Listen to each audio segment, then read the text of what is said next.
Bagaimana pandangan Islam tentang ilmu filsafat? Apakah ada ulama yang bertobat dari ilmu filsafat?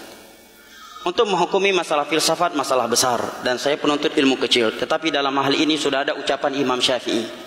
Imam Syafi'i berkata, pendapat saya untuk orang yang belajar filsafat, mereka ditangkap, dicambuk dan dikelilingi pasar. Kemudian diteriaki, inilah balasan untuk orang yang belajar filsafat. Ini ucapan Imam Syafi'i. Silahkan buka dalam kitab Asy-Syari'ah Al-Imam Al-Ajuri, kitab Syarah I'tiqadi Ahli Sunnah wal Jamaah Al-Imam Al-Lalikai, hidup pada abad keempat atau kelima. Silahkan buka kitab Al-Ibanah Ibnu Battah. Juga silahkan buka kitab Aqidah At-Tahawiyah karya Al-Imam At-Tahawi yang hidup pada abad kedua dan disyarah oleh Al-Imam Ibnu Abil Ais yang hidup pada abad ke-6 atau ke-7 Hijriah.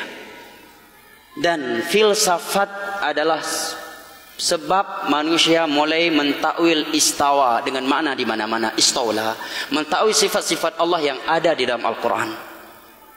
Dan gara-gara filsafat banyak orang jatuh kepada paham liberal. Sampai ada yang berani menyatakan hafalan Al-Quran tidak perlu lagi dihafal di zaman masa ini. Ini karena ini masa digital, tak apa lagi hafal Al-Quran. Sebagian mereka gara-gara filsafat menyatakan kita yang penting jaga hati.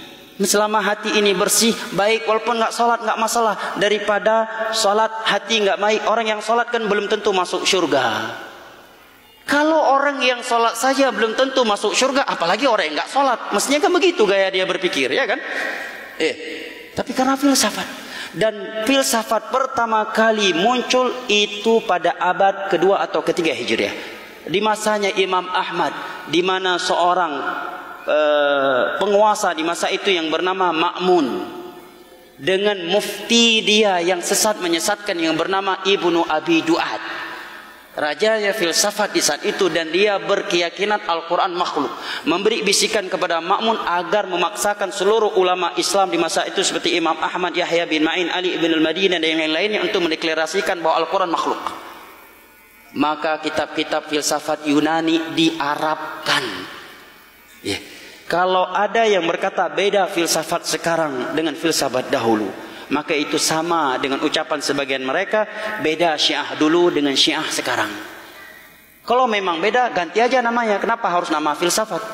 Satu. Kedua, filsafat di masa Imam Syafi'i saja seperti itu ucapan Imam Syafi'i. Amat keras ulama Islam mengingkarinya, apalagi filsafat di masa sekarang. Yang Nabi katakan la yati zaman illa walladhi ba'dahu syarrun min, tidaklah datang suatu zaman kecuali zaman yang datang berikutnya lebih buruk daripada sebelumnya. Nah, dan yang bertobat dari ini adalah Al-Imam Ghazali. Beliau meninggal dalam keadaan Sahih Bukhari berada di atas dadanya. Saya pernah berjumpa dengan seorang guru dosen filsafat di Aceh ini. Dia katakan Sahih Bukhari bukan kitab yang ilmiah. Bayangkan, nyan dosen hana pakai jilbab, urinang Aceh. Sahih Bukhari bukan kitab ilmiah kata dia. Bayangkan, guru filsafat. Dan dia nggak pakai jilbab, urinang Aceh, kau luar. Bayangkan, subhanallah. Gara-gara filsafat jamaah. Imam Ghazali menyatakan, andai kata aku tahu filsafat seperti ini buahnya, sungguh dari dulu aku udah belajar hadis. Tiada yang aku dapatkan dari ilmu filsafat dengan umurku yang panjang ini kecuali kebingungan, kata beliau. Kecuali kebingungan.